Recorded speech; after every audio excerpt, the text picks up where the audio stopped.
Hello and welcome to Frozen Synapse 2 Dev Diary number 19.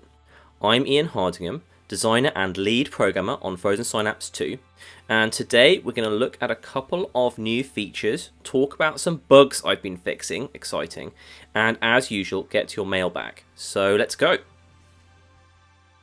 Now first up, I'm going to show you a small new feature I added today.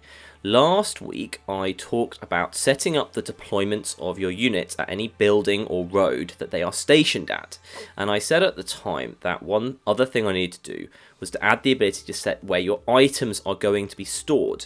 Well, I put that in today and it was quite painful, and I've done it in a super shonky way, but it's in, so I might as well show it to you. So here is our base. Of course our base has some of our units in it and currently has all our money stored in it.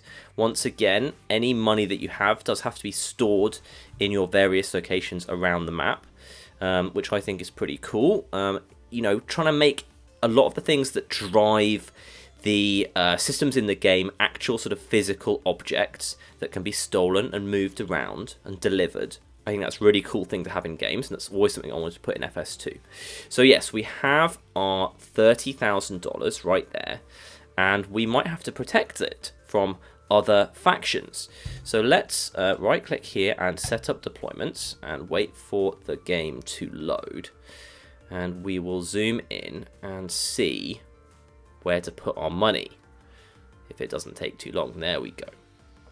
So this is our base. We've got a weird curvy walled base, a lot of trees. As I said last week, still quite a lot of work to be done on the selection of buildings when it comes to being your base versus some other things. At the moment, your base is just chosen from a completely random building type, basically, so it can end up looking like this, although this is okay. So as I showed you last week, one of the major things that you may want to do in the game is set up your units in good defensive positions and give them good patrol routes so that when you're attacked, you are in good positions to do stuff. Now, a couple of things I'm showing you this week are pretty shonk and pretty bonus, badly designed so far, but at least they're in the game.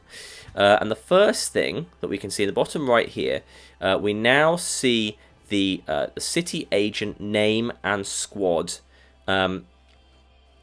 when you're in game. So obviously, if you're setting up the defense forces, now I clicked on here while both my strike team and my base defense squad were in the same building. So I have the ability to set up these guys because they're all there. Now, if my strike team goes out and I'm attacked, obviously only my base defense squad will be here, and they will be following the plans that I've set up for them here. If my strike team happens to be home, they'll follow their plans. So it's all works fairly well. So this guy is our faction leader. That's me. I'm the guy. If I die, I lose the entire game. This is me, as it were. So if I get shot, my faction loses. So I want my guys to be pretty safe. Probably want to put him here. Although they could always attack from one of the other sides of the buildings that we're not currently seeing. Anyway, this guy is the strike team. I'm going to put him aside for a second. This is base defense. This is base defense, which means this guy is strike team and this guy is strike team. So obviously, my expectation is that I may be attacked at any time. So I want to make a sort of my sort of basic defense should be with my base defense squad. So maybe I would have those guys there. That seems like a relatively good start. You know, again, if I'm playing against a human and he surprise attacked me, this is going to be a bit of a problem because I haven't got a patrol route, and he could come in behind me and cause some problems. That's going to be a balancing issue. It may be that it's impossible to sneak attack like that on someone's actual HQ, another human's HQ, whereas it's possible everywhere else. It's, as usual, a difficult balancing issue. What you want with this kind of feature, like, everyone's going to be happy to zoom in and set their guys in these defensive locations. I don't want to absolutely require that you set up perfect patrol routes everywhere. Some people are not going to want to do that, even in multiplayer. And that's something that should be something that's sort of optional and really helpful, but not something that you have to do, otherwise your faction leader is going to be lost. Anyway, so I've got these guys in their sort of basic defense. And then if I've got my strike team around, maybe they'll be in sort of slightly more optional locations. Something like around here. I'm not going to spend too long on this. because there's plenty to show. So anyway, that's just a recap of what I showed you last week with setting up deployments. Now I've got this little setting up deployments window, which is obviously only open when you're setting up deployments. Very exciting. And basically you have a room where your items are going to be stored. Now, if I click on set item storage, this is like the worst interface of all time. It tells me that you just have to left click where you'd like your item storage to be. So if I put my item storage here, we have a little item icon showing that's where the item storage is going to be. If we had a mission right now and I was attacked by another AI or a human player, all the money that I have would be distributed around here. Now I can also, if I want, put it in the middle of the forest. If it's in a room like this, it will be distributed around the actual room. If I just put it out in the open, it'll be in a sort of circular area around there. You see, as I say, it's all a bit bonus. I look forward to your ideas for improvements in the comments. I'm probably not going to have you manually placing each of your items, like each of your money bonds, each of your shards, that kind of thing. That would be a bit crazy, and I don't have that much time in my life to make new interfaces for this game. But I suppose, you know, we'll see how it goes. So yeah, just a minor feature, kind of rounds out the functionality for the setting up of deployments for this round. Wait until we get to closed beta and see how people find it. Again, it's a really nice feature, and I think it really shows how much more fidelity there is in FS2 than a lot of other games like this, that you're being able to set these things up and they're really, really meaningful to the actual missions that you're going to be playing. So that's enough of that.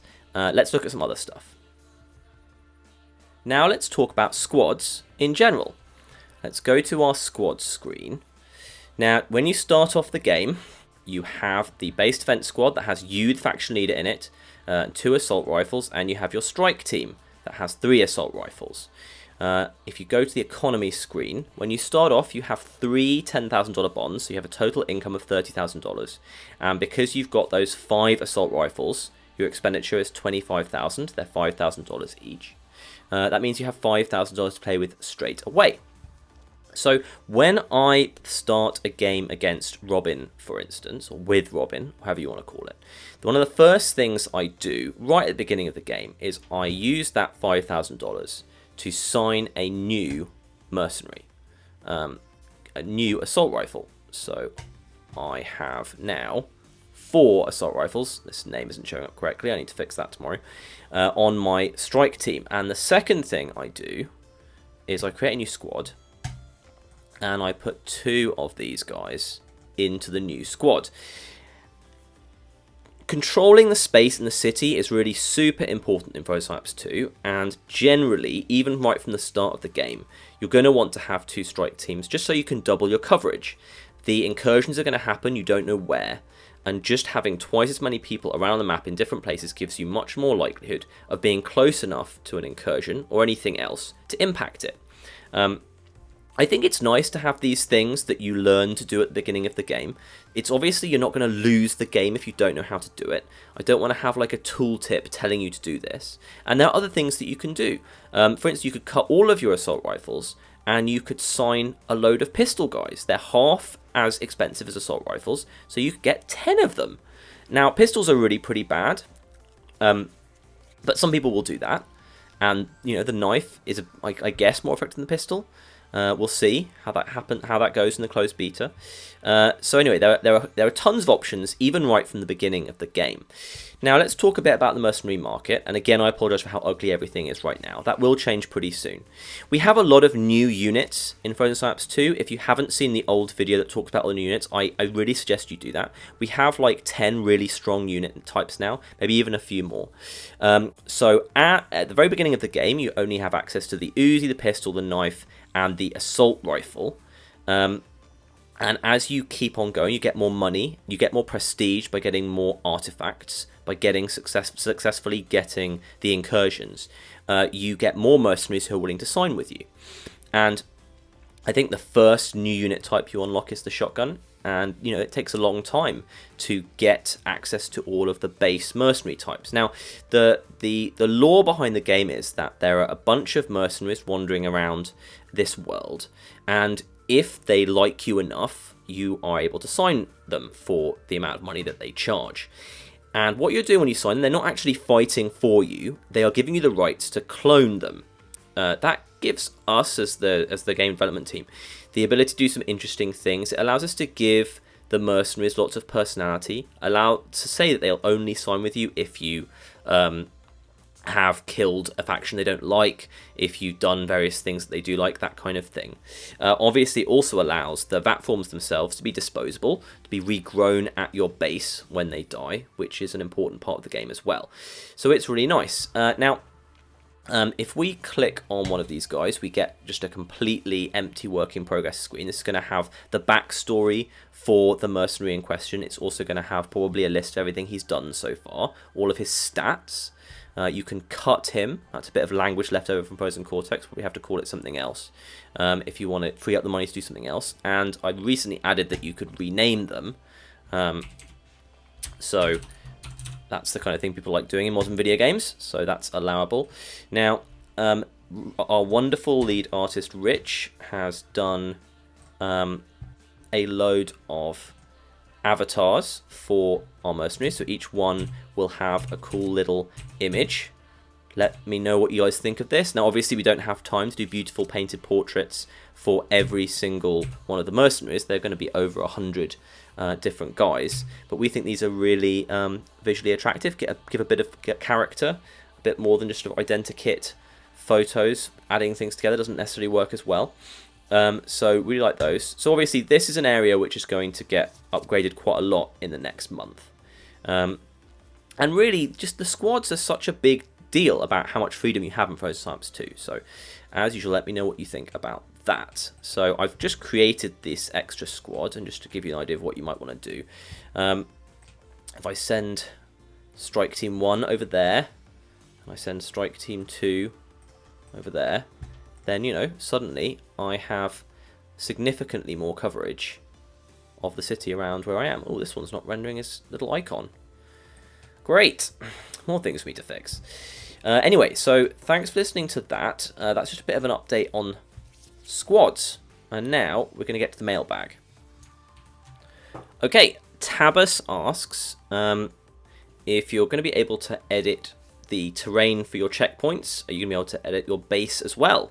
That's definitely a feature I would like to put in, so we'll see how that goes. He also asks a very pressing question about whether the AI is going to use the focus diamonds properly. He says the AI didn't use the more complex command like continue on site in FS1, which is kind of technically true, and this causes problems. They're going to need to use the focus diamond for it to work out. Right, the answer to that is fairly long and complicated.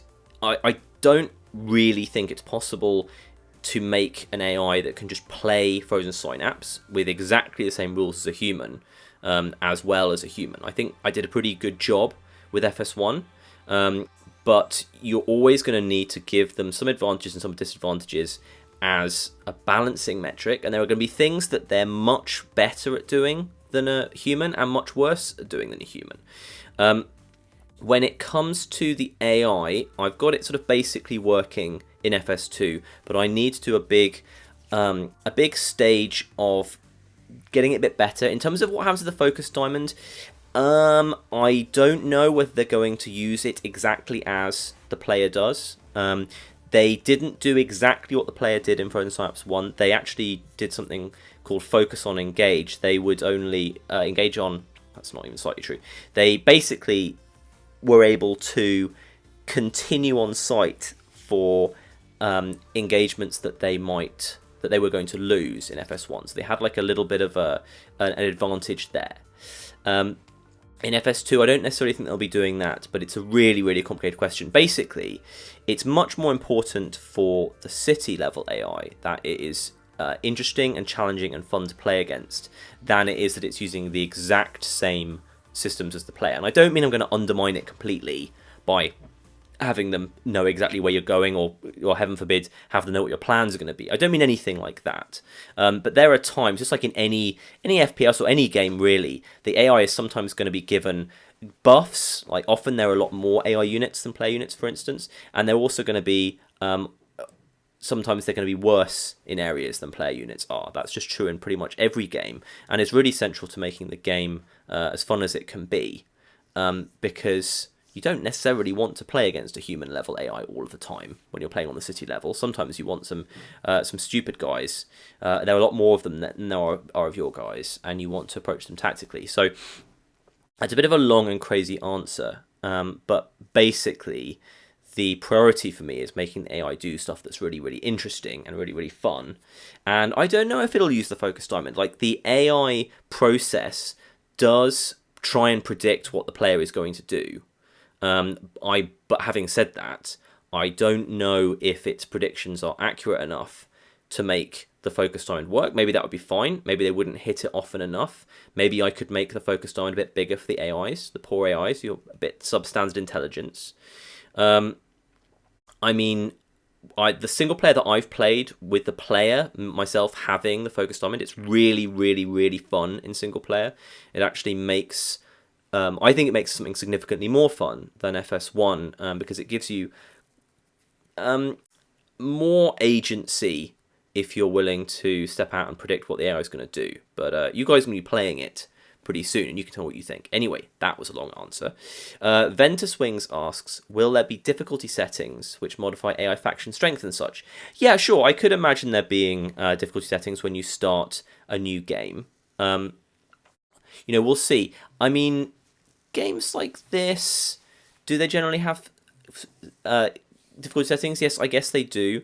I guess you could start with more money or something like that. I mean, it's not... I've never really liked difficulty settings in games. They're always a bit of a cop-out, especially because in inverted commas, normal difficulty is always the one that's best designed by the game developers, and the other ones tend to be much less well-tested. So it's a question of trying to work out what the other experiences you're trying to give are. I mean, this is going to be quite a hardcore game. I don't know what a casual version of this is going to look like. Maybe you can start off with extra units. For stuff like this, I always prefer unlocking alternate play styles via playing the game. So unlocking a thing which allows you to start off with 7 flamethrowers or something as an alternate way of starting a game. That's something that really attracts me as a designer. Let me know what you guys think about that. Max Gear thinks that it's a bit old school to have your guys drive in a truck, and you should be able to buy a helicopter. I definitely agree with that. I'm big into the idea of being able to upgrade your vehicles as you go on in the game. Apart from anything else, getting yourself to be able to go faster on the city level is a clear gameplay advantage, and having cool new stuff to rock up to missions in is clearly going to be something that people would like to do, so that's cool. He's also telling me there are too many cars in the game. That's fair enough. I mean, I think it's important that the roads have enough cover on them. I think the cars just are in the wrong configuration right now, but we'll see what happens when we fix that.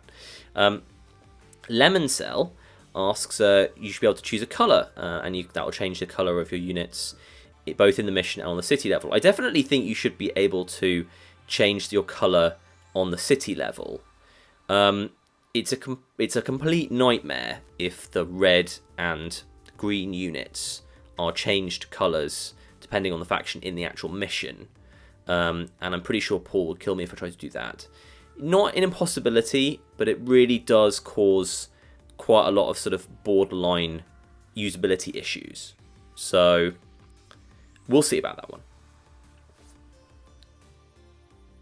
Okay, Ryan Mullins asks, will Balakra be making a sufficiently sassy return? Yes, he/she/it will definitely be making a sassy return. I have no idea how to pronounce its name. Paul would be able to tell you that one. He, she, it will definitely be coming back. Reven333 asked me if my day is good. My day was quite good today. He asks whether certain buildings like prisons, hospitals, banks serve purposes other than varying the level terrain. Yeah, I mean, generally this is to do with whether there's a specific faction or not. So there is a prisons faction and there is a banking faction, and that means that the kind of items that they have will be in those buildings. They will have obviously different kind of units generally that will be set up in different ways. And oh my goodness, look at this level. It's very strange. Anyway, so yes, generally they do serve a different purpose on the city level, as well as having different terrain. Can you move your HQ to another building? Yes, you will be able to do that. You cannot technically do that now. I think there's going to be an item which basically allows you to take over and have proper control of a building. Allows you to do various different things like regrow your units there, etc. So that is something that you will be allowed to do. DSI1 says he doesn't know if he thinks other floors are necessary. Might overcomplicate things, etc., etc. Yeah, I'm still keeping an eye on it. I am aware that there are complications with the fact that the buildings are represented by these often high blocks on the city level, which doesn't always vibe 100%, shall we say, with what happens on the mission level. Again, you can't do everything, and that is one of the compromises I've chosen to make. I think having other floors is always going to be something that you would like to be able to do, but that is one of the central dissonances with how I've approached this game. Daemonist Clemens has some good feedback on the zooming animation, which will be helpful to me going forward. Okay, SuperSim has a bunch of questions about squads and units, most of which I've answered already. If a guy is killed in action, he will be regrown. It takes about 12 in-game hours. Wounds, i.e. keeping someone out for longer, I don't think I'm going to put that in. That's a nice idea, but that doesn't kind of vibe with the direction I've gone down. And he says customizable vehicles would be awesome as well. Yeah, I would love to have customizable vehicles as well. Dandrail asks, if multiple missions are taking place at once, do you have to commit a turn for both to advance in either level? Now, again, you don't have two missions going on at once, basically. That's too much of an epic faff to try and make that work. So your missions take very little city time. So you would always play one then the other. He asks what operating system will the beta work with. It probably will only be Windows to start with. We will have OS X and Linux at some point, probably not right at the beginning. Fife and Tabas talk about having stairs and elevators would be nice. So yeah, I've really sort of covered that mainly. I want to thank Leo Baring, or however that his name is pronounced, for a really excellent series of suggestions and comments that are really, really helpful. This is the kind of feedback which is just fantastic. I'm not going to read it all out or anything, but that's great. Horasius asks, can other factions block your call if you spam them too much? Yes, they can. They can refuse to take your calls. And that's about it, really. Oh, hold on. Are there any more? Some nice questions, some nice comments, and basically everyone seems to be on board with what I'm doing and asking very pertinent questions, so thanks for that. Bit of an all over the place video today. I've just been trying to fix really horrible bug with reproducing the levels correctly, and it's taken about 4 days. I think I've nailed it, but it has been a nightmare. I'm really in bug fixing mode right now and polishing, and that's what my life is like. But as usual, thank you very much for watching, and give me any kind of comments you would like. Goodbye.